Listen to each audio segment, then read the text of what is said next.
প্রিয় শিক্ষার্থীরা, আশা করি আপনারা সকলে ভালো আছেন। অনলাইন ভিত্তিক লেকচার মডিউলের আজকে দ্বিতীয় লেকচার শুরু করতে যাচ্ছি। EEE 333 কমিউনিকেশন 2 এর উপরে আজকে আমাদের দ্বিতীয় লেকচার শুরু হচ্ছে। প্রথম লেকচারে আমরা মোড অফ কমিউনিকেশন নিয়ে আলোচনা করেছি এবং আমাদের লাস্ট যে টপিকটি ছিল সেটা ছিল জেনারেশন অফ সেলুলার কমিউনিকেশন।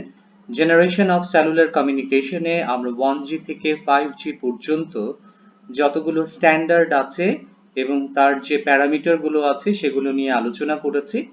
আজকে আমরা জেনারেশন অফ সেলুলার কমিউনিকেশনের যে স্ট্যান্ডার্ডগুলো আছে সেগুলো নিয়ে ডিটেইল আলোচনা করব।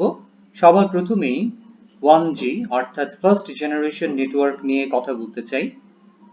প্রথমত 1G ডেভেলপ করা হয়েছিল মূলত AMPS এর মাধ্যমে। আমরা সকলেই জানি AMPS এর ফুল ফর্ম হচ্ছে অ্যাডভান্সড মোবাইল ফোন সার্ভিস। এই AMPS এ মূলত FDMA অর্থাৎ ফ্রিকোয়েন্সি ডিভিশন মাল্টিপল অ্যাক্সেস এবং ফ্রিকোয়েন্সি ডিভিশন ডুপ্লেক্সিং এই দুটি টেকনিক ইউজ করা হয়েছিল এবং এটি কমপ্লিটলি ছিল একটি অ্যানালগ ফ্রিকোয়েন্সি মডুলেশন টেকনিক। পরবর্তীতে সেকেন্ড জেনারেশনে আমরা যে মাল্টিপল অ্যাক্সেস এবং ডুপ্লেক্সিং টেকনিক ব্যবহার করেছি সেটি ছিল frequency division multiple time division multiple access এবং ফ্রিকোয়েন্সি ডিভিশন ডুপ্লেক্সিং এবং কোড ডিভিশন মাল্টিপল অ্যাক্সেস এবং ফ্রিকোয়েন্সি ডিভিশন ডুপ্লেক্সিং। সেকেন্ড জেনারেশনে তিনটি TDMA টেকনিক খুব পপুলার ছিল এবং একটি CDMA টেকনিক মার্কেটে খুব প্রচলিত ছিল। এই টেকনিকগুলো সম্পর্কে আমরা পরিচিত হব। সবার প্রথমেই চলে আসি টাইম ডিভিশন মাল্টিপল অ্যাক্সেস এবং ফ্রিকোয়েন্সি ডিভিশন ডুপ্লেক্সিং যে স্ট্যান্ডার্ডগুলো রয়েছে সেই স্ট্যান্ডার্ডের সাথে। প্রথম স্ট্যান্ডার্ডটি আমাদের অত্যন্ত পরিচিত একটি স্ট্যান্ডার্ড, সেটি হচ্ছে GSM global system for mobile. আমাদের এই GSMটি ছিল প্রথম ফুললি ডিজিটাল সিস্টেম, যেখানে 900 মেগাহার্জের যে ফ্রিকোয়েন্সি ব্যান্ডটি আছে সেটি ব্যবহার করা হয়েছিল আপলিঙ্ক এবং ডাউনলিঙ্কের জন্য। এবং এক্ষেত্রে GSM এ আমাদের ক্যারিয়ার চ্যানেল অর্থাৎ রেডিও চ্যানেল যেটি ব্যবহার করা হয় আপলিঙ্ক এবং ডাউনলিঙ্কের জন্য, সেক্ষেত্রে 200 কিলোহার্জের রেডিও চ্যানেল এক্ষেত্রে ব্যবহার করা হয়েছে। এবং আমাদের এক্ষেত্রে 8টি ফুল রেট এবং 16টি half rate time division multiple access প্রতিটি চ্যানেলে ব্যবহার করা হয়েছে। প্রথমে এখানে একটু বলে নিতে চাই, এখানে দুটি শব্দ আছে, একটি হচ্ছে ফুল রেট এবং আরেকটি হচ্ছে হাফ রেট। ফুল রেট বলতে আমরা বোঝাচ্ছি যে প্রতিটি ফ্রেমে যদি একটি করে টাইম স্লট অ্যাসাইন করা থাকে তখন সেটিকে বলা হয় ফুল রেট চ্যানেল, এবং প্রতি দুটি ফ্রেমে যদি একটি করে টাইম স্লট অ্যাসাইন করা হয় তখন সেটিকে বলা হয় হাফ রেট। খুব সহজভাবেই বোঝা যাচ্ছে, যেহেতু হাফ রেটে প্রতি দুটি ফ্রেমে একটি করে টাইম স্লট অ্যাসাইন করা হচ্ছে সে কারণে তাকে বলা হচ্ছে হাফ রেট। আর অন্যদিকে ফুল রেট চ্যানেলে প্রতিটি ফ্রেমেই কিন্তু একটি করে টাইম স্লট অ্যাসাইন করা হচ্ছে ইউজারকে, সেজন্য তাকে বলা হচ্ছে ফুল রেট চ্যানেল। আমাদের GSM এ TDMA চ্যানেলের মধ্যে 8টি ফুল রেট অথবা 16টি হাফ রেট চ্যানেল এক্ষেত্রে দেওয়া হয় এবং আমাদের স্পিড সিগন্যালটি এনক্রিপ্টেড করা থাকে। এক্ষেত্রে এনক্রিপ্টেড করা বলতে আমরা বোঝাচ্ছি এনক্রিপ্ট করে দেওয়া অর্থাৎ সিকিউর করার জন্য এনক্রিপ্ট করা হয়, অর্থাৎ কেবলমাত্র যিনি রিসিভার অর্থাৎ যিনি সিগন্যালটি রিসিভ করবেন তাকেই কেবলমাত্র এই ডিক্রিপশন কিটি দেওয়া হয়, যার মাধ্যমে তিনি এনক্রিপ্টেড স্পিচকে ডিক্রিপ্ট করে শুনতে পারবেন কিংবা ব্যবহার করতে পারবেন। পরবর্তীতে লো স্পিড ডেটা সার্ভিস, আমাদের ডেটা সার্ভিসটি এক্ষেত্রে দেওয়া হয়েছিল যেটি 1G তে খুবই কম ছিল, অ্যারাউন্ড 2 কিলোবিট পার সেকেন্ডের মতো ছিল, কিন্তু GSM এ এসে একটি লো স্পিড ডেটা সার্ভিস চালু করা হয়েছিল এবং SMS সার্ভিসটি সাপোর্টিভ ছিল, যে কারণে GSM অত্যন্ত জনপ্রিয় একটি সেকেন্ড জেনারেশন স্ট্যান্ডার্ড হিসেবে আমাদের সবার কাছে ভীষণ পরিচিত। TDMA FDD স্ট্যান্ডার্ডের আরো একটি স্ট্যান্ডার্ড হচ্ছে ইন্টারিম স্ট্যান্ডার্ড 136, যেটিকে আমরা সংক্ষেপে বলি IS 136। IS 136 কে স্বাভাবিকত বলা হয়, এটির আরেকটি নাম হচ্ছে north American digital cellular system NADC। এক্ষেত্রে 3টি ফুল রেট TDMA চ্যানেল ব্যবহার করা হয়। ফুল রেট বলতে আমরা ইতিমধ্যে বলেছি যে প্রতিটি ফ্রেমে একটি করে টাইম স্লট যদি দেওয়া হয় তখন সেটিকে বলা হয় ফুল রেট চ্যানেল। এক্ষেত্রে NADC তে অর্থাৎ IS-136 এ 3টি ফুল রেট TDMA চ্যানেল ইউজ করা হয়েছে এবং এক্ষেত্রে আমাদের রেডিও চ্যানেলের ফ্রিকোয়েন্সি হচ্ছে 300 কিলোহার্টজ চ্যানেল। আমরা GSM এ দেখেছি এক্ষেত্রে রেডিও চ্যানেলের ফ্রিকোয়েন্সি ছিল 200 কিলোহার্টজ, কিন্তু IS-136 এ ব্যবহার করা হয়েছে 30 কিলোহার্টজ চ্যানেল। এক্ষেত্রে এই 30 কিলোহার্টজ চ্যানেলের কারণে আমাদের AMPS এ অথবা GSM এ আমাদের যে কনজেশনটি তৈরি হয়েছিল অর্থাৎ লিমিটেড ক্যাপাসিটি প্রবলেমটি ছিল, আমাদের প্রতিটি চ্যানেলের যে ব্যান্ডউইডথ অথবা প্রতিটি চ্যানেলের যে ক্যারিয়ার সেপারেশন, সেই ক্যারিয়ার সেপারেশনটি কমিয়ে দেওয়ার মাধ্যমে বেশি সংখ্যক চ্যানেল তৈরি করার সুযোগ তৈরি হয়েছিল এই IS-136 এ। এবং এটি করার মাধ্যমে আমাদের যেহেতু ক্যারিয়ার সেপারেশনটি এখন অনেক কমে গেছে, 30 কিলোহার্টজ হয়ে গেছে, যেটি GSM এ ছিল 200 কিলোহার্টজ, তাহলে অনেক বেশি সংখ্যক চ্যানেল এক্ষেত্রে তৈরি করা যাবে। এটি তৈরি করার উদ্দেশ্যই ছিল AMPS এ আমাদের যে কনজেশন ছিল, সেই কনজেশনের কারণে আমাদের ক্যাপাসিটি ড্রপ করেছিল, সেই ক্যাপাসিটিটি ইনক্রিজ করার জন্য এক্ষেত্রে IS-136 ব্যবহার করা হয়েছিল।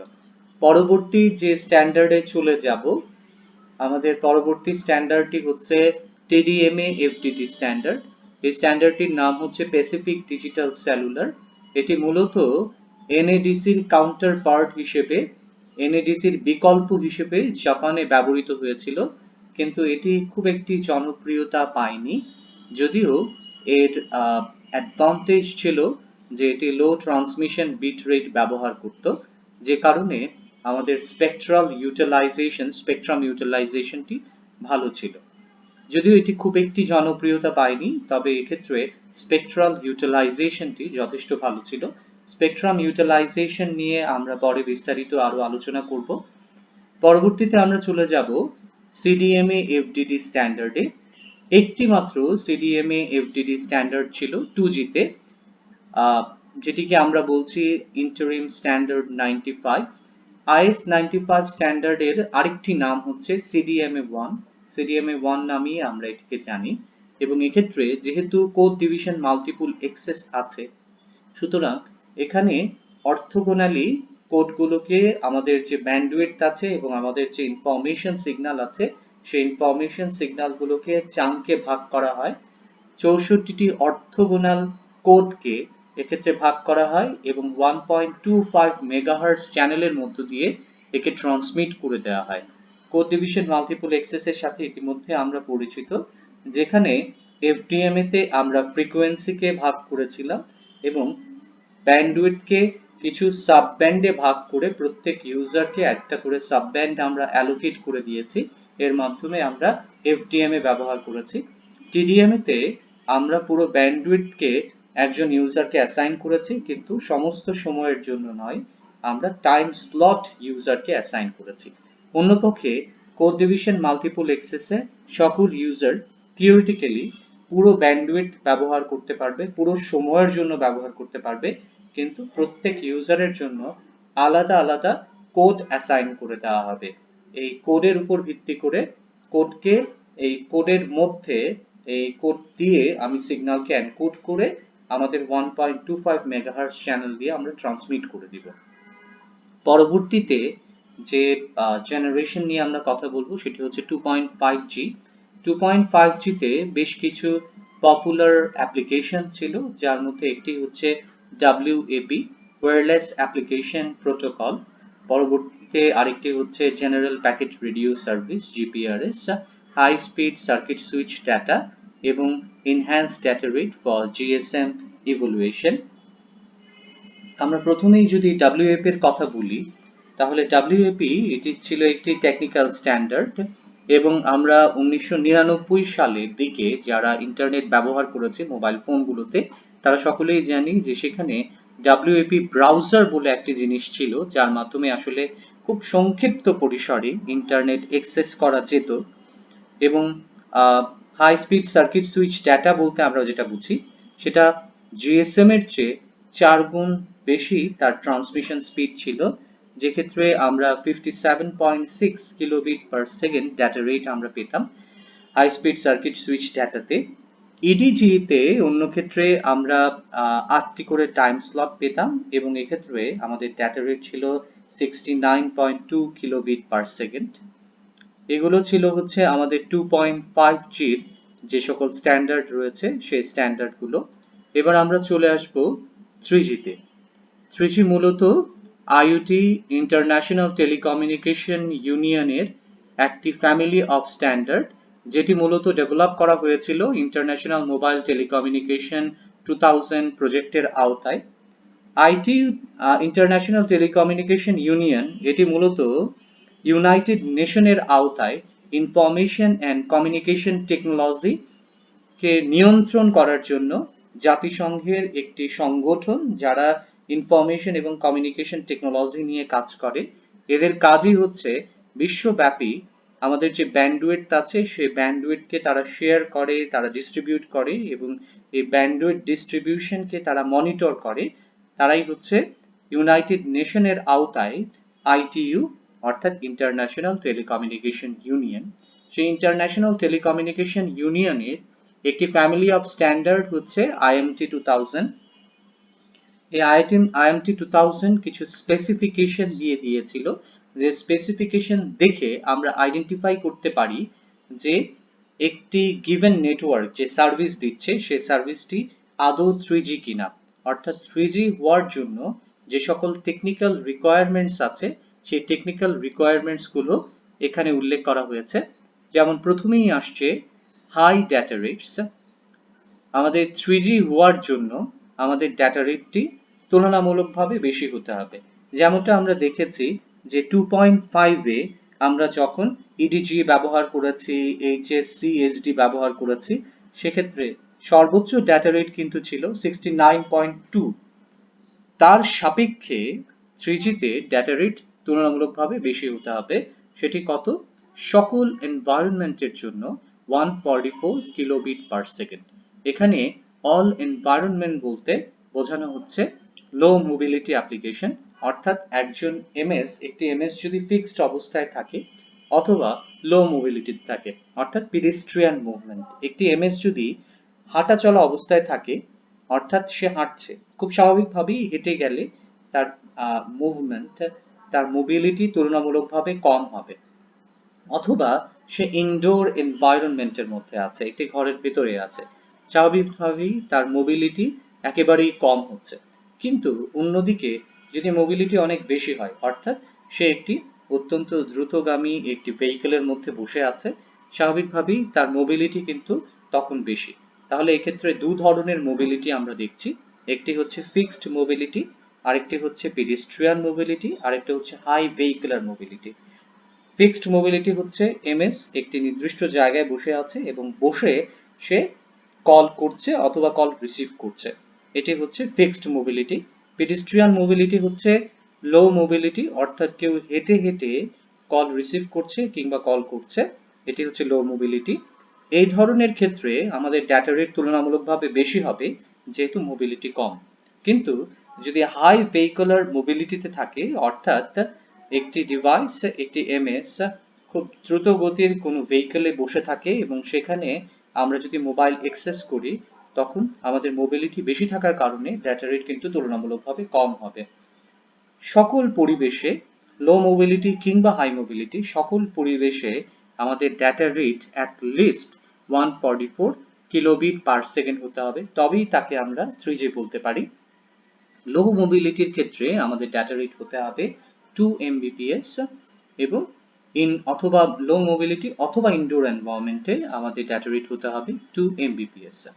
আমাদের যে ডাটা ট্রান্সমিশন আছে সেটি সিমেট্রিক্যাল হতে হবে এবং এসিমেট্রিক্যাল হতে হবে।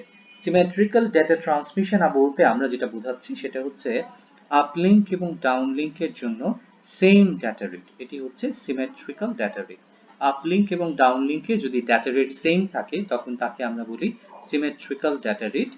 কিন্তু আপলিঙ্ক এবং ডাউনলিঙ্কে যদি ডাটা রেট ডিফারেন্ট হয় তখন তাকে আমরা বলি asymmetrical data rate। Circuit switched এবং প্যাকেট সুইচড বেসড যে সার্ভিস সেটি আমরা ইতিমধ্যে আলোচনা করেছি। তারপরে আমরা বলি সার্কিট সুইচড ডেটা সার্ভিস বলতে আমরা যেটা কি বুঝি সেটা হচ্ছে যে ট্রান্সমিটার এবং রিসিভার অর্থাৎ সেন্ডিং ডিভাইস এবং রিসিভিং ডিভাইসের মধ্যে যদি ফিজিক্যাল পাথ থাকে, একটি সুনির্দিষ্ট পাথ দেওয়া থাকে, তাহলে সেটি হচ্ছে সার্কিট সুইচ। কিন্তু প্যাকেট সুইচে আমাদের প্রত্যেকটি প্যাকেট ইন্ডিপেন্ডেন্ট থাকে বলে সেটি কিন্তু ট্রান্সমিটার এবং রিসিভারের মধ্যে কিন্তু সুনির্দিষ্ট কোনো পাথ দেওয়া থাকে না। এটি হচ্ছে প্যাকেট সুইচ সার্ভিস। আমাদের যে স্পিচ কোয়ালিটি আছে, আমরা 3G তে যে স্পিচ কোয়ালিটিটা পাবো সেটি ওয়্যারলাইন কোয়ালিটির মতোই, অর্থাৎ এক্ষেত্রে আমাদের স্পেকট্রাল এফিসিয়েন্সি অনেক ভালো হবে এবং সিগন্যাল কোয়ালিটি অথবা স্পিচ কোয়ালিটি অনেক ভালো হবে এবং সেটিকে আমরা ওয়্যারলাইন কোয়ালিটির সাথে কম্পেয়ার করতে পারবো। এই ওয়্যারলাইন কোয়ালিটি বলতে আমরা বোঝাচ্ছি আমরা যখন ফিক্সড ল্যান্ডলাইন ফোনে যখন কথা বলি তখন কিন্তু সিগন্যালের ডেটোরেশন হয় না, অর্থাৎ সিগন্যালের কোয়ালিটি কনস্ট্যান্ট থাকে, সিগন্যালের কোয়ালিটি ভালো থাকে।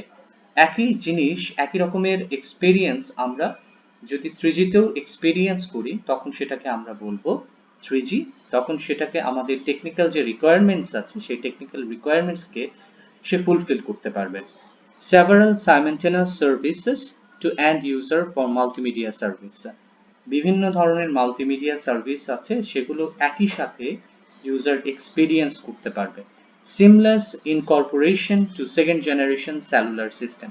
আমাদের 2G যে ডিভাইসগুলো আছে, হ্যান্ডহোল্ড ডিভাইসগুলো, মোবাইল স্টেশনগুলো, সেগুলোর সাথে কম্পিটেবল, অর্থাৎ খুব সহজে আমাদের এই 3G 2G যে ডিভাইসগুলো আছে এই 2G ডিভাইসগুলো 3G নেটওয়ার্কেও ব্যবহার করা যাবে এবং এই যে ইনকর্পোরেশনটি সেটি হবে সিমলেস, অর্থাৎ কোনো ধরনের ইন্টারাপশন এক্ষেত্রে হবে না, ইউজার কোনো ধরনের ইন্টারাপশন ফিল করবে না। এটি হচ্ছে সিমলেস ইনকর্পোরেশন। পরবর্তীতে যেটি আছে সেটি হচ্ছে গ্লোবাল রোমিং। গ্লোবাল রোমিং আপনারা সকলেই জানেন। আমি ধরুন আমি গ্রামীণ ফোনের একজন সাবস্ক্রাইবার, অর্থাৎ আমার কাছে গ্রামীণ ফোনের একটি নাম্বার আছে। এই গ্রামীণ ফোনের নাম্বার নিয়ে আমি গ্রামীণ ফোনের যে নেটওয়ার্ক অর্থাৎ বাংলাদেশের ভেতরে গ্রামীণ ফোনের যে নেটওয়ার্ক সেটি আমি ব্যবহার করতে পারছি। এখন আমি যদি বিদেশে যাই তাহলে ওই একই ফোন নাম্বার নিয়ে আমি যদি বাইরে যাই এবং পৃথিবীর যে কোনো প্রান্ত থেকে কেউ যদি আমাকে ফোন করে সেই নাম্বারে, গ্রামীণ ফোনের নাম্বারে, তাহলে সেই নাম্বারে আমার সাথে যদি তারা যোগাযোগ করতে পারে কিংবা আমি যদি সেই নাম্বার ব্যবহার করে পৃথিবীর যে কোনো জায়গায় ফোন করতে পারি তাহলে সেটাই হচ্ছে গ্লোবাল রোমিং। অর্থাৎ একটি নির্দিষ্ট নেটওয়ার্কের মধ্যে থেকেও আমি যদি পৃথিবীর যে কোনো নেটওয়ার্ককে ব্যবহার করতে পারি, যে কোনো নেটওয়ার্ককে অ্যাক্সেস করতে পারি, তবে সেটাই হচ্ছে গ্লোবাল রোমিং। পরবর্তীতে যে পয়েন্টটি আছে সেটি হচ্ছে open architecture for the rapid introduction of new services and technology. আমরা জানি যে 2G থেকে যখন আমি 2.5G তে আপগ্রেড করলাম কিংবা 2.5G থেকে যখন আমি 3G তে আপগ্রেড করলাম তখন কিন্তু সিস্টেম আপগ্রেডেশন হয়েছে, অর্থাৎ আমাদের আর্কিটেকচারে নতুন নতুন মডিউল ইন্ট্রোডিউসড হয়েছে, আমাদের সফটওয়্যার ইন্টিগ্রেটেড হয়েছে। তাহলে এই আর্কিটেকচারটি হতে হবে ওপেন আর্কিটেকচার, যাতে আমি নতুন নতুন সার্ভিস অথবা নতুন নতুন টেকনোলজি আমাদের এই এক্সিস্টিং সিস্টেমের সাথে আমি অ্যাড করতে পারি। তাহলে সেই সুযোগটি আমাদের আর্কিটেকচারে থাকতে হবে, তবেই এই টেকনিক্যাল রিকোয়ারমেন্টস গুলো ফুলফিল করলেই আমি আমাদের সিস্টেমকে বলতে পারবো এটি হচ্ছে একটি 3G সার্ভিস। 3G সার্ভিসের টেকনিক্যাল রিকোয়ারমেন্টস এর পর আমরা চলে আসব 3G স্ট্যান্ডার্ডস এবং এক্সেস টেকনোলজি নিয়ে। IoT থেকে ইন্টারন্যাশনাল টেলিকমিউনিকেশন ইউনিয়নের IMT 2000 যে স্পেসিফিকেশন আছে সেই স্পেসিফিকেশন থেকে 3G এর জন্য কিছু স্ট্যান্ডার্ড অথবা এক্সেস টেকনোলজি বেঁধে দেওয়া হয়েছে। এর মধ্যে একটি হচ্ছে wide band code division multiple access, একটি হচ্ছে code division multiple access 2000 CDMA 2000, আরেকটি হচ্ছে turn division synchronous code division multiple access অর্থাৎ TDS-CDMA। প্রথমেই চলে আসবো WCDMA তে। WCDMA এটি মূলত direct sequence code division multiple access ব্যবহার করে। আমরা মিড টার্মে যখন মাল্টিপল এক্সেস অথবা মাল্টিপ্লেক্সিং নিয়ে আলোচনা করেছি, তখন আপনারা সকলেই জানেন যে আমরা ডিরেক্ট সিকোয়েন্স এবং ফ্রিকোয়েন্সি হপিং এই দুই ধরনের টেকনিক আলোচনা করেছি। সিডিএম এর ক্ষেত্রে, স্প্রেড স্পেকট্রামের ক্ষেত্রে আমরা বলেছি যে আমাদের ইউজারের যে কোডটি আছে, আমাদের ইউজারের যে ডেটা সিগন্যালটি আছে, সেটির সাথে যদি আমরা একটি সিউডো র্যান্ডম কোড আমরা অ্যাড করে দেই এবং আমাদের স্পেকট্রামটাকে বড় করে দেই, তখন সেটি হচ্ছে direct sequence code division multiple access. অর্থাৎ আমাদের একটি সিউডো র্যান্ডম কোড সিকোয়েন্স যেটির ডেটা রেট আমাদের ইউজারের ডেটা রেটের চেয়ে অনেক বেশি, সেটি দিয়ে যদি আমাদের ইউজারের ডেটাকে আমরা মাল্টিপ্লাই করি, তাহলে সেক্ষেত্রে ব্যান্ডউইথটা অনেক বেড়ে যায় এবং রিসিভারে আমরা যদি সেই একই সিউডো র্যান্ডম কোড মাল্টিপ্লাই করি, তাহলে ইউজারের ডাটাটি আলাদা হয়ে যায় এবং আমরা যে সিউডো র্যান্ডম ডাটা অ্যাড করেছিলাম সেটি আলাদা হয়ে যায়। অর্থাৎ রিসিভার সেকশনে আমাদের ট্রান্সমিটেড সিগন্যালটি রিসিভ করা যাবে। পরবর্তীতে WCDM এর আরেকটি ফিচার হচ্ছে, WCDM তে আমরা direct sequence code division multiple access এর পাশাপাশি যে ডুপ্লেক্সিং টেকনিকটি আমরা ব্যবহার করি সেটি হচ্ছে ফ্রিকোয়েন্সি ডিভিশন ডুপ্লেক্সিং। এবং CDM 2000 এ এটি মূলত 3G একটি ফ্যামিলি স্ট্যান্ডার্ড বলতে পারি এবং এটি মূলত ডেভেলপ করেছিল 3GPP third generation partnership project. এক্ষেত্রে আমরা ভয়েস কমিউনিকেশনের জন্য আমরা ব্যবহার করি ওয়ান ক্যারিয়ার অথবা single career radio transmission technique এবং ডেটার সিগন্যালের জন্য অর্থাৎ ডেটা ট্রান্সমিশনের জন্য আমরা ব্যবহার করেছি 1x ইভোডু। আপনারা সকলেই জানেন ইভোডু এর সাথে আমরা পরিচিত, ইভ্যালুয়েশন ডেটা অপটিমাইজড। এই টেকনিকটি আমরা ব্যবহার করেছি CDMA 2000 এ। পরবর্তীতে TDS CDMA অত্যন্ত জনপ্রিয় একটি 3G স্ট্যান্ডার্ড অথবা এক্সেস টেকনিক। TDS CDMA তে আমাদের ডেটা রেট মূলত 2 Mbps কিংবা তার থেকে একটু বেশি। এটি সার্কিট এবং প্যাকেট দুই ধরনের সুইচিংকে সাপোর্ট করে এবং এক্ষেত্রে যেহেতু TDS CDMA শব্দটি আছে, তাহলে নাম থেকে বোঝা যাচ্ছে এটি দুই ধরনের মাল্টিপল এক্সেসকে সাপোর্ট করে। একটি হচ্ছে টাইম ডিভিশন মাল্টিপল এক্সেস এবং আরেকটি হচ্ছে কোড ডিভিশন মাল্টিপল এক্সেস।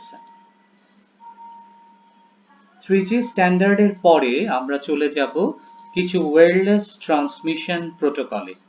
আপনারা দেখতে পাচ্ছেন ওয়্যারলেস ট্রান্সমিশন প্রোটোকল। আমরা প্রথমেই শুরু করব ওয়্যারলেস লোকাল লুপ দিয়ে। ওয়্যারলেস লোকাল লুপ মূলত একটি মাইক্রোওয়েভ ওয়্যারলেস লিংক এক্ষেত্রে ব্যবহার করা হয় এবং মাইক্রোওয়েভ ওয়্যারলেস লিংক ব্যবহার করা হয় বলে এটাকে লোকাল লুপ বলা হয়। এক্ষেত্রে আমরা একটি ফিগার দেখতে পাচ্ছি এখানে। এই ফিগারে দেখুন, এখানে PSTN আমাদের ফিক্সড নেটওয়ার্ক হিসেবে অথবা ব্যাকবোন নেটওয়ার্ক হিসেবে দেওয়া আছে। এই ব্যাকবোন নেটওয়ার্ক থেকে আমাদের ইউজার এন্ডে, ধরেন আমাদের একটি ল্যান্ডলাইন ফোন থেকে আমাদের একজন ইউজারকে অ্যাক্সেস করার চেষ্টা করা হচ্ছে, ভয়েস অথবা ফ্যাক্স অথবা ডেটা সার্ভিস দিয়ে অ্যাক্সেস করার চেষ্টা করা হচ্ছে। এখন ফিক্সড ল্যান্ডলাইন ফোন থেকে যখন কলটি আসবে, তখন সেটি একটি সুইচিং ফাংশনের মধ্য দিয়ে যাবে। সুইচিং ফাংশন বলতে আমরা বোঝাচ্ছি মূলত, ধরেন আমরা যদি সেলুলার স্ট্যান্ডার্ডের কথা বলি, তাহলে আমরা MSC অথবা GMSC হিসেবে যেটি ব্যবহার করেছি সেটি মূলত সুইচিং ফাংশনের কাজটি করে। অথবা আমরা খুব সহজভাবে বলতে পারি, যখন ডিফারেন্ট কোনো নেটওয়ার্ক থেকে আমার নেটওয়ার্কে কলটি রাউট করা হবে অথবা কলটি ফরওয়ার্ড করা হবে, তখন তাকে একটি গেটওয়ের মধ্য দিয়ে যেতে হবে, একটি গেটের মধ্য দিয়ে যেতে হবে।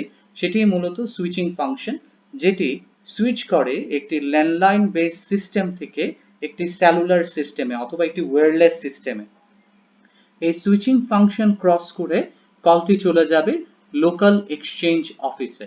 লোকাল এক্সচেঞ্জ অফিসে আমাদের যে ওয়্যারলেস অ্যাক্সেস নেটওয়ার্ক ইউনিটটি রয়েছে, WANU, ওয়্যারলেস অ্যাক্সেস নেটওয়ার্ক ইউনিটটি রয়েছে, সেক্ষেত্রে আমাদের এখানে তিনটি কম্পোনেন্ট রয়েছে। এই তিনটি কম্পোনেন্ট নিয়ে আমার ওয়্যারলেস অ্যাক্সেস নেটওয়ার্ক ইউনিটটি তৈরি। একটি হচ্ছে ট্রান্সসিভার, অর্থাৎ সে ট্রান্সমিট এবং রিসিভ দুটি করার সক্ষমতা রাখে। আরেকটি হচ্ছে WLL কন্ট্রোলার, অর্থাৎ ওয়্যারলেস লোকাল লুপ কন্ট্রোলার, এবং আরেকটি হচ্ছে AMHLR, অর্থাৎ access manager home location register.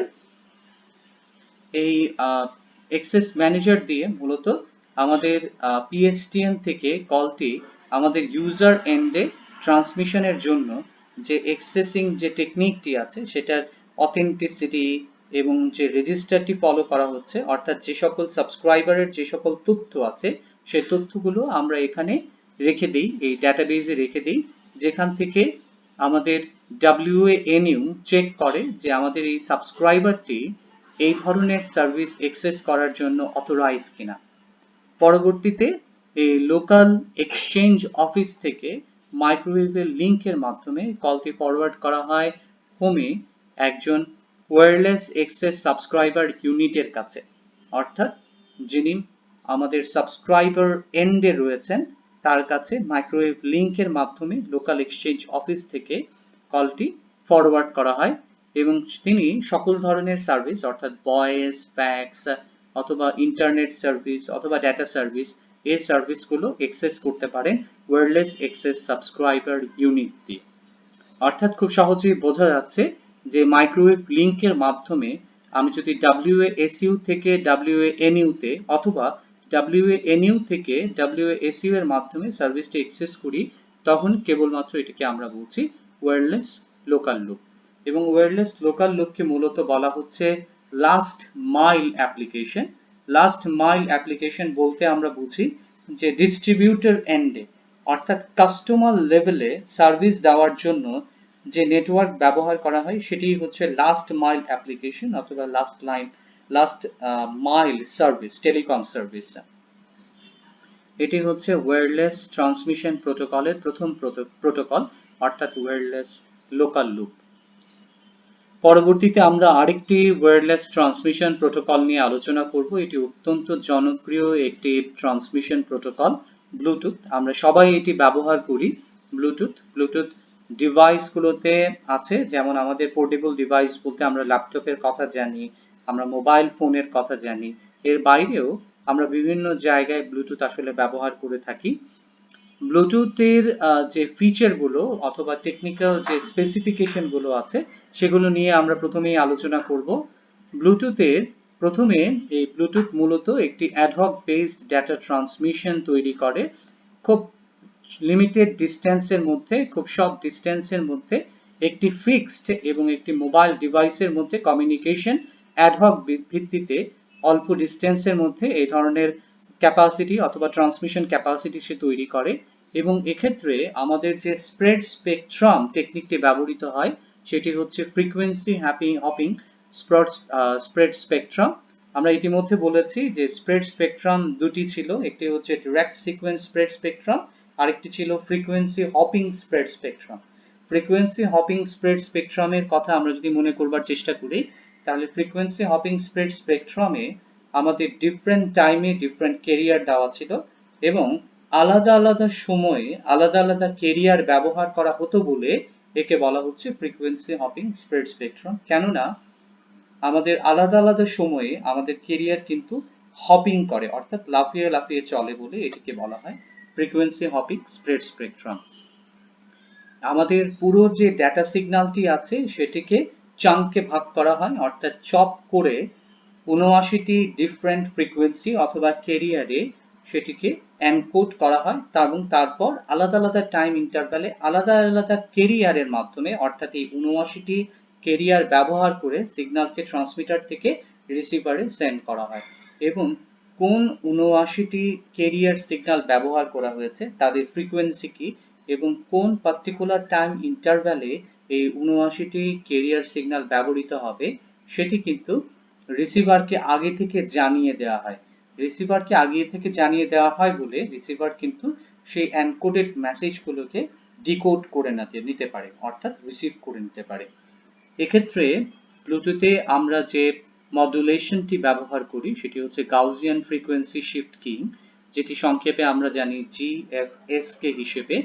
এবং এক্ষেত্রে আমাদের যে গ্রস ডেটা রেট সেটি হচ্ছে 1 মেগাবিট পার সেকেন্ড এবং এটি আমরা ব্যবহার করি মূলত লো পাওয়ার কনজাম্পশনের জন্য, অর্থাৎ যে ধরনের কমিউনিকেশনে আমাদের পাওয়ার রিকোয়ারমেন্ট তুলনামূলকভাবে কম লাগবে এবং তুলনামূলকভাবে আমার ব্যাটারি লাইফটি কম অপচয় হবে সেটি।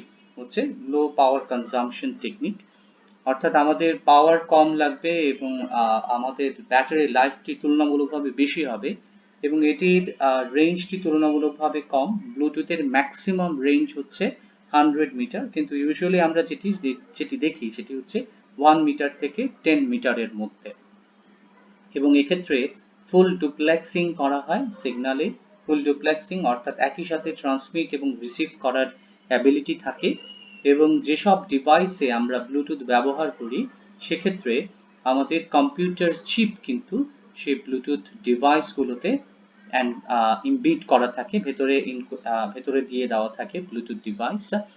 আমাদের ব্লুটুথ ডিভাইসে এই ব্লুটুথ কম্পিউটার চিপ ইন্ট্রোডিউসের মাধ্যমেই মূলত আমরা ব্লুটুথ সার্ভিসটি অ্যাক্সেস করতে পারি। এক্ষেত্রে আমরা একটি ফিগার দেখতে পাচ্ছি। এই ফিগারে আমরা একটু যদি খেয়াল করি তাহলে আমরা দেখব যে আমাদের বিভিন্ন ধরনের ডিভাইস, যেমন এই মাস্টার ডিভাইসটি তার বিভিন্ন স্লেভ ডিভাইসের সাথে একটি শর্ট ডিস্টেন্সে 1 থেকে 10 মিটার এই ডিস্টেন্সের মধ্যে কমিউনিকেশন স্টাবলিশ করেছে এবং আমরা দেখতে পাচ্ছি এটি হচ্ছে ফুল ডুপ্লেক্সিং কমিউনিকেশন মোড, অর্থাৎ এটি বাই ডিরেকশনাল মোড স্টাবলিশ করেছে এবং এক্ষেত্রে একটি ইউনিডিরেকশনাল মোড তৈরি হয়েছে এবং সিনক্রোনাইজেশন হয়েছে এবং একটি ফিজিক্যাল চ্যানেল, অর্থাৎ আমি ফিজিক্যাল চ্যানেলের মাধ্যমেও কিন্তু আমি এক্ষেত্রে এই সার্ভিসটি ব্যবহার করতে পারি। আমরা ব্লুটুথ ডিভাইস হিসেবে laptop, cellular phone, headset, printer, keyboard, GPS এই ধরনের ডিভাইসগুলো আমরা ব্লুটুথ ডিভাইস হিসেবে ব্যবহার করতে পারি এবং ব্লুটুথ সার্ভিস আমরা এক্ষেত্রে পেতে পারি। পরবর্তীতে আমরা চলে যাব wireless local area network WLAN এ। ওয়্যারলেস লোকাল এরিয়া নেটওয়ার্ক মূলত এটি হচ্ছে IEEE 802.11 এর একটি স্ট্যান্ডার্ড, অর্থাৎ IEEE এর একটি standard. IEEE stands for Institute of Electrical and Electronic Engineers। সেই IEEE অনেকগুলো স্ট্যান্ডার্ড রয়েছে। সেই ফ্যামিলি অফ স্ট্যান্ডার্ডের মধ্যে একটি হচ্ছে 802.11। এই 802.11 কে আমরা জানি WLAN হিসেবে।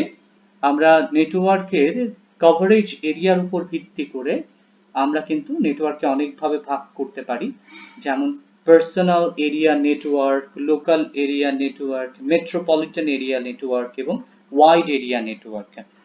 প্যান, ল্যান, ম্যান, ওয়ান। এখন এই কভারেজ এরিয়ার উপর ভিত্তি করে আমরা যে নেটওয়ার্ককে ভাগ করছি, অর্থাৎ personal area network, local area network, metropolitan area network এবং ওয়াইড এরিয়া নেটওয়ার্ক, এই নেটওয়ার্কগুলো যখন ওয়্যারলেসলি অপারেট করা হয় তখন তাদের সামনে আমরা একটি W টার্ম অ্যাড করে দেই, অর্থাৎ তখন এই নেটওয়ার্কগুলো হয়ে যায় ওয়্যারলেস নেটওয়ার্ক। তেমনি একটি নেটওয়ার্ক হচ্ছে WLAN, wireless local area network. এই ওয়্যারলেস লোকাল এরিয়া নেটওয়ার্ককে আমরা ইউজুয়ালি জানি ওয়াইফাই হিসেবে। ওয়াইফাই এটি অত্যন্ত পরিচিত একটি টার্ম এবং এই ওয়াইফাই স্ট্যান্ডার্ডটির টেকনিক্যাল টার্ম হচ্ছে WLAN, যেটির স্ট্যান্ডার্ড হচ্ছে IEEE 802.11 স্ট্যান্ডার্ড এবং এটি ব্যবহার করা হয় মূলত ISM ব্যান্ডে। এই টেকনোলজিটি আমি যে ফ্রিকোয়েন্সিতে অপারেট করি সেই ব্যান্ডটির নাম হচ্ছে, সেই ফ্রিকোয়েন্সি ব্যান্ডটির নাম হচ্ছে ISM ব্যান্ড। এই ISM ব্যান্ডের ফুল ফর্ম হচ্ছে industrial, scientific and medical radio band. Industrial থেকে I, সায়েন্টিফিক থেকে S এবং মেডিকেল থেকে M, অর্থাৎ ইন্ডাস্ট্রিয়ালি এবং সায়েন্টিফিক্যালি এবং মেডিকেল পারপাসে যে ব্যান্ডটি বেঁধে দেওয়া হয়েছে IoT থেকে সেটিই হচ্ছে ISM ব্যান্ড এবং সেই ব্যান্ডের ফ্রিকোয়েন্সি রেঞ্জ হচ্ছে 5.275 গিগাহার্টজ থেকে 5.825 গিগাহার্টজ। এই রেঞ্জে সে অপারেট করে এবং এক্ষেত্রে direct sequence spread spectrum DSSS ব্যবহৃত হয়, স্প্রেডিং টেকনিক ব্যবহৃত হয় এবং এক্ষেত্রে আমরা 11 মেগা চিপ পার সেকেন্ড, এক্ষেত্রে মেগা বিট নয় মেগা চিপ আমরা ইউজ করি, কেননা আমরা জানি চিপ হচ্ছে যে আমরা যে সিউডো র্যান্ডম কোডটি তৈরি করি সেই সিউডো র্যান্ডম কোডের যে ডেটা রেট সেটিকে আমরা বলি মূলত চিপ, অর্থাৎ চিপ রেট। চিপ রেটই হচ্ছে সিউডো র্যান্ডম ডেটা সিকোয়েন্সের বিট রেটকে আমরা বলি চিপ রেট, অর্থাৎ 11 মেগা চিপ পার সেকেন্ডে সে অপারেট করে এবং এক্ষেত্রে আমরা 2 Mbps এর মতো ডাটা রেট পেতে পারি, যদিও আমাদের ব্লুটুথের ক্ষেত্রে এটি কিন্তু ছিল 1 Mbps। যাই হোক, আমাদের IEEE 802.11 এটি হচ্ছে মূল স্ট্যান্ডার্ড। এই স্ট্যান্ডার্ডের কিছু সাব ডিভিশন করা হয়েছে, কিছু ক্লাসিফিকেশন করা হয়েছে, যে ক্লাসিফিকেশনের উপর বিভিন্ন ক্যাপাসিটি তৈরি করা হয়েছে, এটার সাথে বিভিন্ন কিছু সংযুক্ত করা হয়েছে, সংযুক্ত করে এটিতে আপগ্রেড করা হয়েছে। আপগ্রেডেশনের প্রথমটি ছিল 802.11a স্ট্যান্ডার্ড, যেটির আমাদের থ্রুপুট ছিল 54 Mbps। 54 Mbps ডাটা রেট এটি সাপোর্ট করত। থ্রুপুট বলতে আমরা মূলত বোঝাচ্ছি যে ডাটা রেট সাকসেসফুলি যে ডাটা আমরা ট্রান্সমিট করতে পারবো, সেই ডাটার একটা কমিউনিকেশন চ্যানেলের মধ্য দিয়ে তার ডাটা রেটটি কত, তার সাকসেসফুল ডাটা রেটটি কত। সেই সাকসেসফুল ডাটা রেট হচ্ছে ওয়াইফাই অথবা WLAN এর ক্ষেত্রে 54 Mbps, এবং সেক্ষেত্রে আমরা যে ব্যান্ডটি ব্যবহার করি সেটি হচ্ছে ISM ব্যান্ড, অর্থাৎ 5 GHz ব্যান্ডে আমরা অপারেট করব। 802.11 এর পরে তার যে আপগ্রেডেশন সেটি হচ্ছে IEEE 802.11b, সেটি মূলত ওয়াইফাই হিসেবে পরিচিত। ওয়াইফাই বললে আমাদের বুঝতে হবে IEEE 80.11b এই স্ট্যান্ডার্ডটিকে, এবং এর রেঞ্জটি তুলনামূলকভাবে লিমিটেড।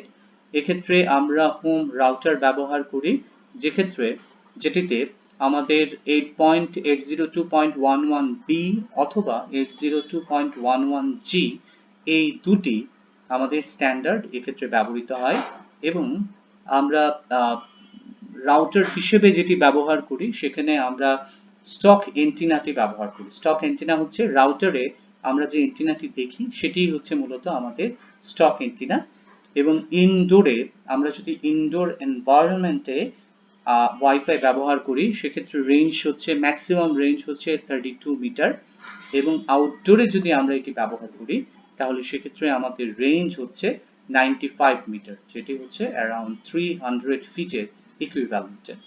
আমাদের ফ্রিকোয়েন্সি ব্যান্ডের সাথে সাথে আমাদের রেঞ্জটিও কিন্তু চেঞ্জ হয়ে যায়, অর্থাৎ আমি কোন ফ্রিকোয়েন্সি ব্যান্ডে অপারেট করছি, অর্থাৎ 5 GHz ব্যান্ডের কোন ফ্রিকোয়েন্সি রেঞ্জে আমি ব্যবহার করছি সেটির উপর কিন্তু আমাদের রেঞ্জ ভ্যারি করবে। এবার আমরা চলে আসব আমাদের আরেকটি ওয়্যারলেস ট্রান্সমিশন প্রোটোকলে, এটির নাম হচ্ছে WiMAX। WiMAX হচ্ছে world wide interoperability for microwave access. এটিকে আমরা ব্রডব্যান্ড ওয়্যারলেস অ্যাক্সেস নামেও আমরা জানি। আমি বলেছি ইতিমধ্যে বাংলাদেশে 2008 সালে কিউবি, বাংলা লায়ন তাদের হাত ধরে এই WiMAX সার্ভিসটি এসেছিল বাংলাদেশে, ব্রডব্যান্ড ইন্টারনেট অ্যাক্সেস অথবা ব্রডব্যান্ড ওয়্যারলেস অ্যাক্সেস এটি দেওয়ার জন্য। কিন্তু 2018 শেষের দিকে এসে আমাদের WiMAX সার্ভিসটি পুরোপুরি বন্ধ হয়ে যায়, কেননা বাংলা লায়ন এবং কিউবি তারা তাদের সমস্ত সার্ভিসকে গুটিয়ে নিয়ে আসে, এবং এটি বাংলাদেশে এই মুহূর্তে ব্যবহৃত হচ্ছে না। WiMAX world wide interoperability for microwave access, এক্ষেত্রে আমরা যে ডাটা রেটটি আমরা নিশ্চিত করতে পারি সেটি হচ্ছে 70 মেগাবিট পার সেকেন্ড। এই ব্রডব্যান্ড সিমেট্রিক ব্রডব্যান্ড স্পিড আমরা এনশিওর করতে পারি। আমরা ইতিমধ্যে বলেছি সিমেট্রিক ব্রডব্যান্ড স্পিড বলতে আমরা বোঝাচ্ছি আপলিঙ্ক এবং ডাউনলিঙ্কে আমাদের ম্যাক্সিমাম 70 মেগাবিট পার সেকেন্ড এই স্পিডটি এনশিওর করতে হবে। এবং একটু আগে আমরা যে IEEE এর বিভিন্ন স্ট্যান্ডার্ড দেখে এসেছিলাম, ফ্যামিলি অফ স্ট্যান্ডার্ড দেখে এসেছিলাম, এর মধ্যে একটি ছিল ওয়াইফাই যেটি ব্যবহৃত হয়েছিল সেটি হচ্ছে 802.11b অথবা 8.2.11g, যেটি আমাদের ওয়াইফাই নামে পরিচিত। WiMAX এ যে স্ট্যান্ডার্ডটি ব্যবহৃত হয় সেটি হচ্ছে IEEE 802.16 স্ট্যান্ডার্ড, যেটিকে আমরা বলি ওয়্যারলেস ম্যান। একটু আগে আমরা যেটা দেখেছিলাম সেটা ছিল ওয়্যারলেস ল্যান, আর WiMAX এ আমরা যেটা ব্যবহার করছি সেটা হচ্ছে ওয়্যারলেস ম্যান। এটি মূলত আমরা ওয়্যারলেস ব্রডব্যান্ড অ্যাক্সেস হিসেবে 50 কিলোমিটার রেঞ্জে আমরা এটি ব্যবহার করতে পারি, অথবা 30 মাইলস এই রেঞ্জে আমরা এটি ব্যবহার করতে পারি। এ কারণেই এটিকে আমরা বলছি মেট্রোপলিটন এরিয়া নেটওয়ার্ক।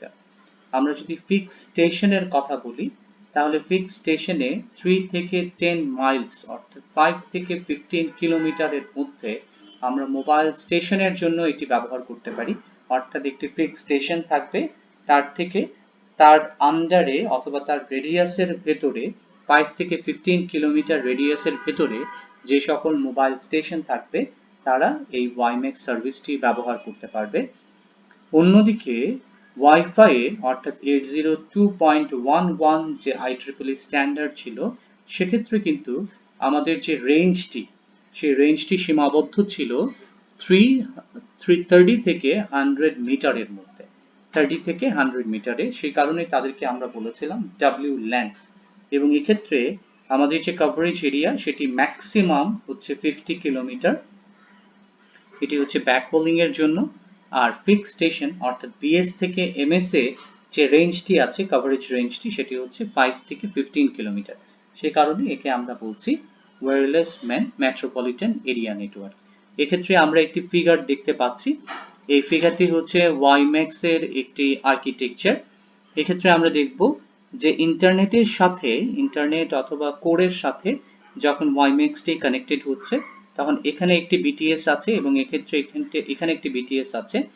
এটি ব্যাকহোলিং এর লং ব্যাকহোলিং হিসেবে ব্যবহার করা হচ্ছে, পয়েন্ট টু পয়েন্ট। একটি সার্ভিস থেকে আরেকটি সার্ভিস, একটি মেট্রোপলিটন এরিয়া নেটওয়ার্ক থেকে আরেকটি মেট্রোপলিটন এরিয়া নেটওয়ার্কে আমরা ওয়্যারলেস লিংকের মাধ্যমে, মাইক্রোওয়েভ লিংকের মাধ্যমে আমরা ডাটাটি ট্রান্সমিশন করছি এবং পরবর্তীতে এই বিটিএস থেকে আমরা ইউজার এন্ডে অর্থাৎ লাস্ট মাইলে কাস্টমার লেভেলে ডেলিভার করছি মূলত এই ওয়াইম্যাক্স বেস স্টেশনের মাধ্যমে। এই ওয়াইম্যাক্স বেস স্টেশনে আপনারা দেখেন এখানে ওয়াইম্যাক্স IEEE 802.16 যে স্ট্যান্ডার্ডটি দেওয়া আছে সেটির অংশ হিসেবে সে বিভিন্ন সাবস্ক্রাইবারের কাছে মূলত এই কলটি ফরওয়ার্ড করছে অথবা এই সার্ভিসটি দিচ্ছে। এক্ষেত্রে একটি ফিক্সড কাস্টমার প্রিমিসেস হতে পারে, যেমন একটি হোম বিজনেসের একটি হটস্পট হতে পারে। সেক্ষেত্রে একটি এক্সেস পয়েন্ট আছে, যে এক্সেস পয়েন্টের মাধ্যমে সেই হোম বিজনেস অথবা হটস্পটের আওতায় যতগুলো ডিভাইস আছে সবগুলো ডিভাইস এই ওয়াইম্যাক্স সার্ভিসটি অ্যাক্সেস করতে পারবে। অথবা এখানে ওয়াইম্যাক্স সাবস্ক্রাইবার স্টেশন অর্থাৎ হ্যান্ড হোল্ড যে ডিভাইসগুলো আছে সেই হ্যান্ড হোল্ড ডিভাইসের মাধ্যমেও কিন্তু আমরা ওয়াইম্যাক্স সার্ভিসটি ব্যবহার করতে পারি, যেটি আমরা আগে ডঙ্গল নামে জানতাম। যে ডঙ্গলটি দেওয়া হতো সেটি একটি পোর্টেবল ডিভাইস ছিল যার মাধ্যমে যে কোনো জায়গায় এই ওয়্যারলেস সার্ভিসটি ব্যবহার করা যেত। এটি হচ্ছে ওয়াইম্যাক্স, আরেকটি ওয়্যারলেস ট্রান্সমিশন প্রোটোকল। এবার আমরা নতুন যে ওয়্যারলেস ট্রান্সমিশন প্রোটোকল দেখব সেটি হচ্ছে জিগবি।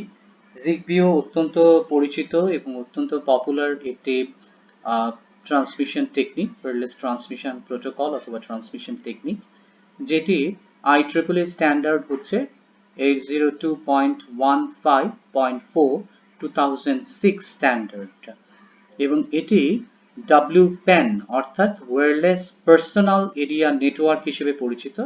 যেহেতু পার্সোনাল এরিয়া নেটওয়ার্ক আছে তাহলে বুঝতেই পারছেন এর কভারেজ এরিয়া অত্যন্ত সীমাবদ্ধ এবং এই ধরনের প্রোটোকল আমরা মূলত ব্যবহার করি খুব ছোট্ট ডিভাইসে এবং যাদের পাওয়ার কনজাম্পশন অনেক কম। সেক্ষেত্রে এই ধরনের ডিভাইসগুলো ডিজিটাল রেডিও সার্ভিস আমরা ব্যবহার করে থাকি এবং জিগবি অত্যন্ত পপুলার লো ডাটা রেট যে অ্যাপ্লিকেশনগুলো আছে এবং যে অ্যাপ্লিকেশনগুলোতে প্রচণ্ড আমাদের লম্বা ব্যাটারি লাইফের প্রয়োজন হয় এবং সিকিউর নেটওয়ার্ক প্রয়োজন হয়, সেই ধরনের সার্ভিসে আমরা জিগবি এই প্রোটোকলটি ব্যবহার করে থাকি। জিগবি এই লো ডাটা রেট রেডিও ডিভাইস যে সার্ভিসটি আছে সেটি আমরা বিভিন্ন অ্যাপ্লিকেশনে ব্যবহার করে থাকি, যেমন personal health care, toys and games, home automation, PC and peripherals, consumer electronics, industrial and commercial. এই পারপাসে আমরা মূলত জিগবি প্রোটোকলটি ব্যবহার করে থাকি। জিগবি প্রোটোকল হিসেবে আমরা এইমাত্র বলেছি যে অটোমেশনের, হোম অটোমেশনের কথা।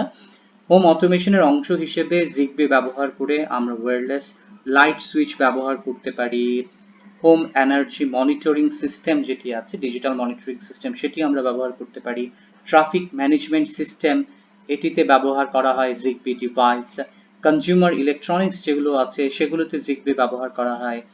এই ধরনের ডিভাইস মূলত জিগবি প্রোটোকল ব্যবহার করে।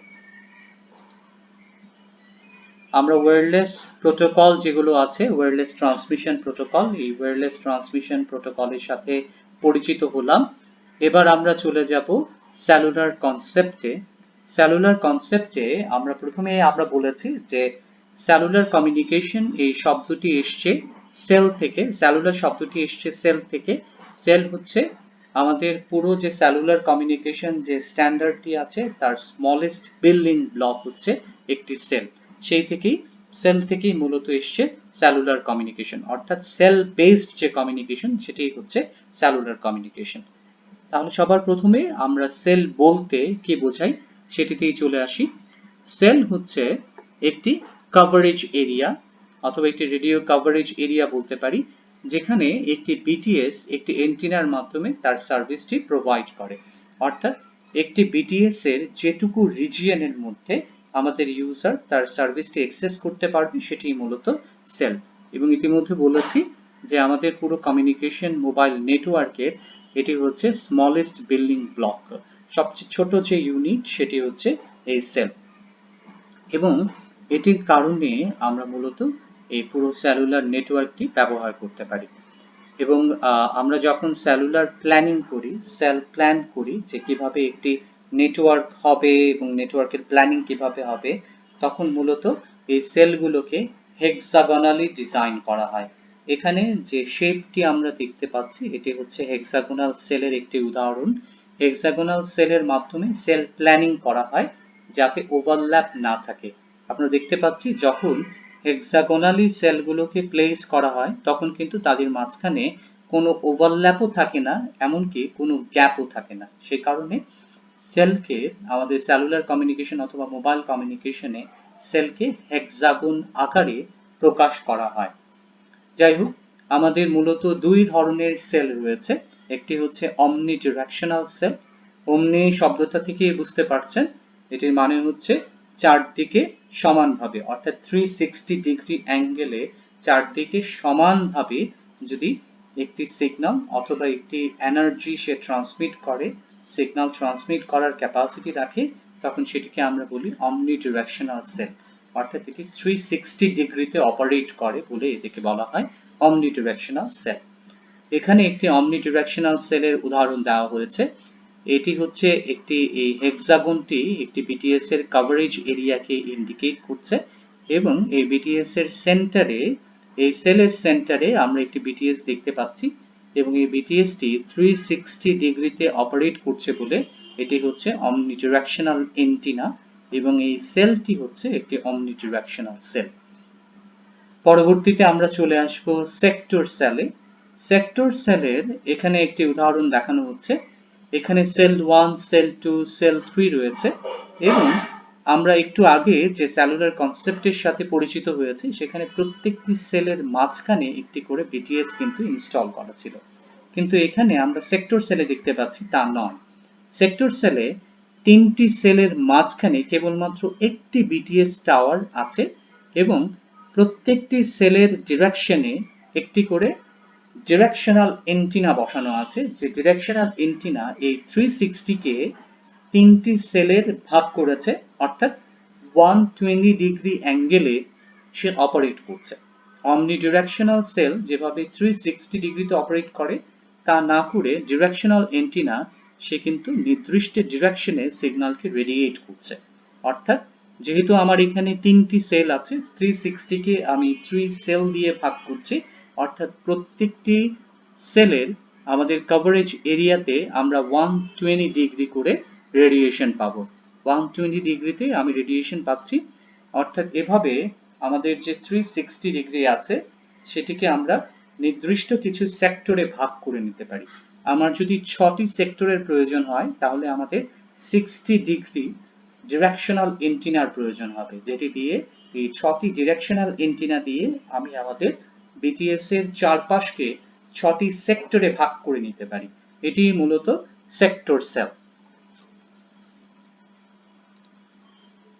আমরা বেশ কিছু একটি বিটিএস টাওয়ারের মাধ্যমে আমরা অনেকগুলো সেল, অনেকগুলো ডিরেকশনাল এন্টেনা ব্যবহার করে আমরা বিটিএস কে ছোট ছোট কিছু সেক্টর সেলে ভাগ করে নিতে পারি। সেলকে কিছু সেক্টর সেলে আমরা ভাগ করে নিতে পারি এই সেক্টর সেল কনসেপ্টের মাধ্যমে, যেখানে আমরা অমনি ডিরেকশনাল না বরং ডিরেকশনাল এন্টেনা আমরা এক্ষেত্রে ব্যবহার করেছি।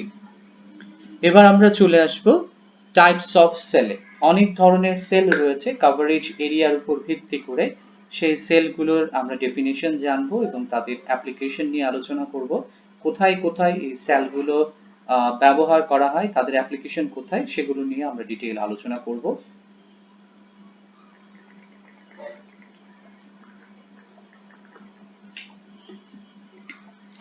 সবার প্রথমেই আমরা চলে আসব ফেমটোসেল। ফেমটোসেল হচ্ছে স্মলেস্ট সেল, আমাদের যতগুলো সেল আছে তার মধ্যে সবচেয়ে ছোট। ফেমটো নাম থেকেই বুঝতে পারছেন, আমরা এটিকে প্রকাশ করি, ফেমটোকে আমরা প্রকাশ করে 10⁻⁻15 দিয়ে। 10⁻⁻15 অত্যন্ত ছোট একটি ভ্যালু, তার থেকেই বোঝা যাচ্ছে এই সেলের কভারেজ এরিয়া অত্যন্ত কম এবং এটি মূলত ব্যবহার করা হয় খুব ছোট্ট কভারেজ এরিয়া হিসেবে, এবং যেখানে আমাদের সেলুলার যে বেস স্টেশন আছে সেই বেস স্টেশনের ট্রান্সমিশন পাওয়ার যে ক্যাপাসিটি, সেই ক্যাপাসিটি অত্যন্ত কম। ছোট্ট ট্রান্সমিশন পাওয়ার ক্যাপাসিটি সম্পন্ন বেস স্টেশনকে আমরা এক্ষেত্রে সেলে ব্যবহার করে থাকি এবং এটি সামান্য কিছু মিটার কভারেজ এরিয়ার জন্য ব্যবহার করা হয়। আমাদের যদি কভারেজ এরিয়া কিছু সামান্য মিটারের কভারেজ এরিয়া প্রয়োজন হয়, তখন সেক্ষেত্রে আমরা ফেমটোসেলটি ব্যবহার করে থাকি। ফেমটোসেলের ম্যাক্সিমাম কভারেজ এরিয়া হচ্ছে 10 মিটার এবং এটি ব্যবহার করা হয় WCDMA তে, GSM এ, CDMA 2000 এ, TDS CDMA তে, WiMAX এ এবং LTE তে। যখন আমাদের একটি টেরেন চলে আসে, আমাদের প্রতিবন্ধকতা চলে আসে, রিফ্লেক্টর অথবা ডিফ্র্যাক্টর মিডিয়া চলে আসে, মাল্টিপাথ প্রপাগেশনে আমাদের যখন সিগন্যালে ডার্ক জোন চলে আসে, অর্থাৎ সিগন্যাল ট্রান্সমিশন করা যায় না যখন, তখনই মূলত এই ছোট্ট রেঞ্জ অপারেট করার জন্য, ছোট্ট রেঞ্জে আমাদের সার্ভিস দেওয়ার জন্য মূলত ফেমটোসেলটি ডিপ্লয় করা হয়, ফেমটোসেলটি ইউজ করা হয়। তার পরবর্তীতে আমরা যে সেলটি নিয়ে আলোচনা করব সেটি হচ্ছে পিকোসেল। পিকোসেলও মূলত ফেমটোসেল থেকে একটু বড়, অর্থাৎ এর কভারেজ এরিয়া ফেমটোসেল থেকে খানিকটা বেশি। আর পিকো থেকেই আমরা বুঝতে পারছি, পিকো মানে হচ্ছে 10⁻⁻12, 10⁻⁻12, ফেমটো ছিল 10⁻⁻15। স্বভাবতই এটি তুলনামূলকভাবে খানিকটা বড় সেল। এর কভারেজ এরিয়া হচ্ছে 200 মিটার এবং এটি মূলত আমরা বিল্ডিং এর ভেতরে কভারেজ দেওয়ার জন্য, যেরকম অফিস অথবা শপিং মল অথবা ট্রেন স্টেশন, স্টক এক্সচেঞ্জ, আমাদের বিল্ডিং এর ভেতরে ইন্ট্রা বিল্ডিং যে সার্ভিসটি, যে মোবাইল সার্ভিসটি, সেটি দেওয়ার জন্য, অথবা এয়ারক্রাফটের ভেতরে সার্ভিস দেওয়ার জন্য আমরা এই পিকোসেলটি ব্যবহার করে থাকি। তারপরে আমরা চলে আসব মাইক্রোসেলে। মাইক্রোসেল থেকে বুঝতেই পারছেন 10⁻⁻6, 10⁻⁻6 অর্থাৎ এটি ফেমটো এবং পিকোসেল থেকে খানিকটা বড়, কেননা এর কভারেজ এরিয়া হচ্ছে অ্যারাউন্ড 2 কিলোমিটার এবং এক্ষেত্রে আমাদের সেলুলার যে স্টেশনটি অর্থাৎ বিটিএস যেটি ব্যবহার করা হয় সেটির ট্রান্সমিশন ক্যাপাসিটি তুলনামূলকভাবে কম এবং এটি আমরা ব্যবহার করি মলের ভেতরে, শপিং মল যেটি আছে শপিং মলে, হোটেলের ভেতরে অথবা ট্রান্সপোর্টেশন হাবের মধ্যে।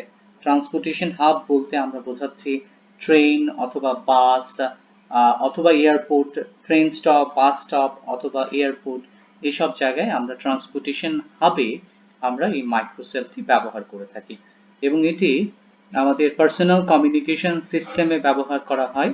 পার্সোনাল কমিউনিকেশন সিস্টেমের সেল হিসেবে এটি ব্যবহার করা হয়, যেহেতু এটির কভারেজ এরিয়া তুলনামূলকভাবে কম, মাত্র 2 কিলোমিটার। তার পরবর্তীতে যে সেল নিয়ে আমরা আলোচনা করব সেটি হচ্ছে ম্যাক্রোসেল।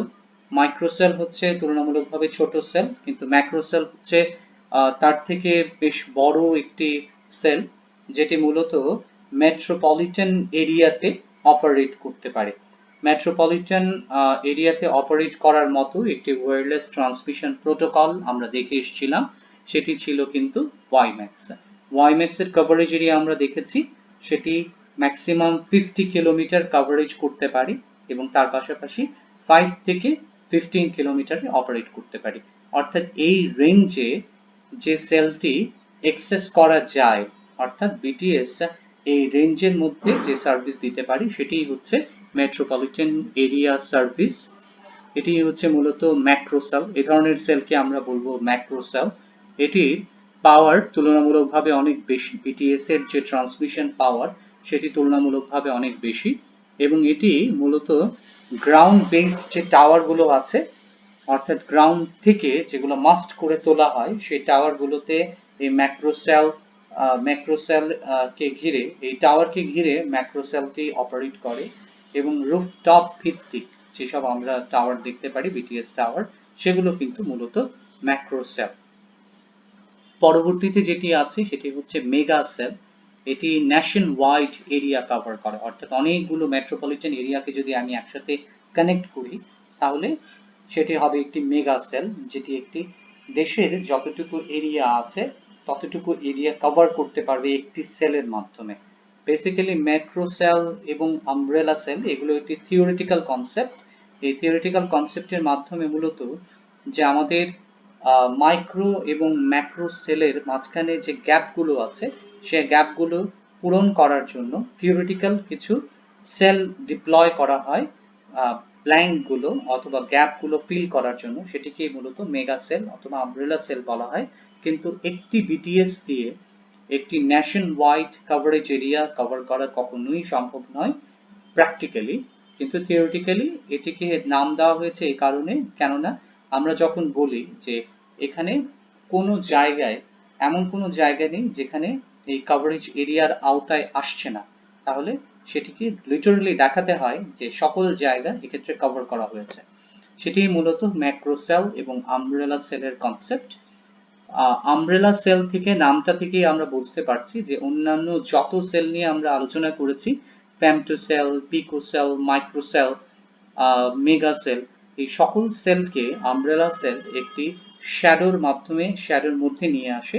অর্থাৎ আমব্রেলা সেলের আন্ডারে femto cell, pico cell, micro sell এবং ম্যাক্রো সেল কাজ করে, এবং সেই সকল সেলে যে সকল গ্যাপ থেকে যায়, যে সকল ডার্ক জোন থেকে যায়, অর্থাৎ যে রিজিয়নগুলো সার্ভিসের আওতার বাইরে থাকে, তাদেরকে আমব্রেলা সেলের মাধ্যমে আমরা সার্ভিস প্রোভাইড করতে পারি, অ্যাক্সেসিবিলিটির আন্ডারে নিয়ে আসতে পারি, সেগুলোই মূলত আমব্রেলা সেল।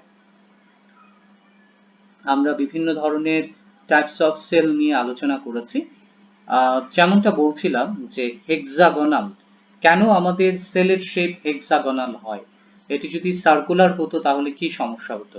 আমরা দেখতে পাচ্ছি এখানে একটি সার্কুলার সেলের কনসেপ্ট দেওয়া হয়েছে। এই হচ্ছে আমাদের বিটিএস, এই বিটিএস সার্কুলারলি রেডিও ফ্রিকোয়েন্সিকে রেডিয়েট করছে, এবং এখানে আমাদের একটি সার্কুলার বিটিএস রয়েছে। তাহলে এই সার্কুলার বিটিএস এর সমস্যা হচ্ছে, এখানে যদি দুটি পাশাপাশি সার্কুলার বিটিএস আমি রাখি তাহলে হয় তারা ওভারল্যাপ করবে, অথবা যদি ওভারল্যাপ না করে, আমি যদি চাই যে দুটি বিটিএস এর কভারেজ এরিয়া অর্থাৎ দুটি সেল ওভারল্যাপ না করুক, তাহলে কিন্তু এখানে একটি গ্যাপ তৈরি হয়। আর এই গ্যাপে যখনই মোবাইল স্টেশন চলে আসবে, মোবাইল ফোন চলে আসবে, তখন কিন্তু তাদের কলটি ড্রপ হয়ে যাবে, কেননা এই জায়গায় এই রিজিয়নের মধ্যে এই বিটিএস এরও সার্ভিস নেই এবং এই বিটিএস এরও সার্ভিস নেই। সে কারণে আমাদের বিটিএস এর যে সার্ভিস এরিয়া সেটি হচ্ছে একটি বিটিএস এর ফুটপ্রিন্ট। এই ফুটপ্রিন্টের আওতায় সব ধরনের এমএস কে রাখতে হবে, কেননা সব ধরনের এমএস যাতে আনইন্টারাপ্টেড সার্ভিস পায় এবং কলগুলো যাতে ড্রপ না হয়ে যায়। সে কারণে আমরা সার্কুলার বেসড সেল শেপ না দিয়ে আমরা হেক্সাগোনাল সেল শেপ প্ল্যানিং করি, এবং এখানে আপনারা দেখতে পাচ্ছেন এখানে অনেকগুলো সেল দেখানো হচ্ছে। এই সেলগুলো পরপর আছে, তাদের মাঝখানে কোনো ওভারল্যাপও নেই কিংবা কোনো গ্যাপও নেই, অর্থাৎ মোবাইল স্টেশন এই কভারেজ এরিয়ার মধ্যে আনইন্টারাপ্টেড মোবাইল সার্ভিস অ্যাক্সেস করতে পারবে। এই বিষয়টি নিয়ে আমরা আরো আলোচনা করব। এখানে ক্লাস্টার দেখানো হচ্ছে, সেল ক্লাস্টার দেখানো হচ্ছে এবং অনেকগুলো সেল ক্লাস্টারের পাশাপাশি আমরা কো চ্যানেল সেল অথবা অ্যাডজাসেন্ট চ্যানেল সেল আমরা এখানে দেখতে পাচ্ছি। এই বিষয়গুলো নিয়ে আমরা পরবর্তী লেকচারে আরো বিস্তারিত আলোচনা করব। আপনারা সকলে ভালো থাকবেন, সুস্থ থাকবেন। সবাইকে ধন্যবাদ।